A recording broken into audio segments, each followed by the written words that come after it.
नेहमीप्रमाणे आपला setup ready आहे। निफ्टीमध्ये 3 लॉटने एंट्री केलेली आहे आणि आपली पोझिशन ही प्लस मायनस होते। आता प्लसमध्ये 900 ते 1000 रुपयाचा प्रॉफिट आपल्याला दिसतोय। हा बघा, हा निफ्टीचा चार्ट आहे। निफ्टीच्या चार्टमध्ये बघा मार्केट सकाळपासून खाली येते आणि इथे पण बघा एक मार्केट सस्टेन करते, इथे एक रिजेक्शन आलेलं आहे, मार्केट परत खाली येते आणि आपण ह्या ट्रेडला होल्ड करणार आहे। मार्केट इथूनही सुद्धा खाली येणार आहे, पुढे एक सपोर्ट लेवल असणार आहे, त्या सपोर्ट लेवलपर्यंत मार्केट येऊ शकतं।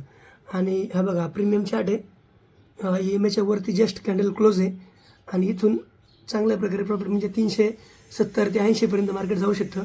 आपण ह्या ट्रेडला थोडंसं होल्ड करू, बघू काय होतं आहे मार्केटमध्ये।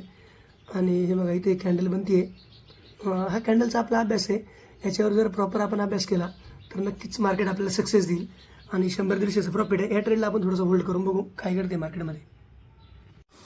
आणि बघा निफ्टीचा चार्ट आहे, मार्केट परत वरती गेलेलं, पण आपण इथे क्वांटिटी वाढवलेली आणि परत मार्केट सपोर्ट जाऊन लागलेलं आहे आणि आपल्याला 6 ते 7 हजाराचं प्रॉफिट दिसतंय। 455 क्वांटिटी आहे।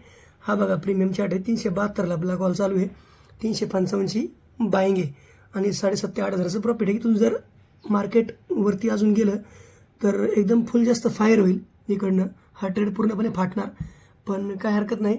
आपल्याला 7 ते 8 हजाराचं प्रॉफिट दिसते। हे बघा प्रॉफिट बघा 10 ते 11 हजाराचं प्रॉफिट आहे आणि हा ट्रेड पूर्णपणे फाटलेला आहे आणि आपण 10,000 हे प्रॉफिट बुक करून घेऊ।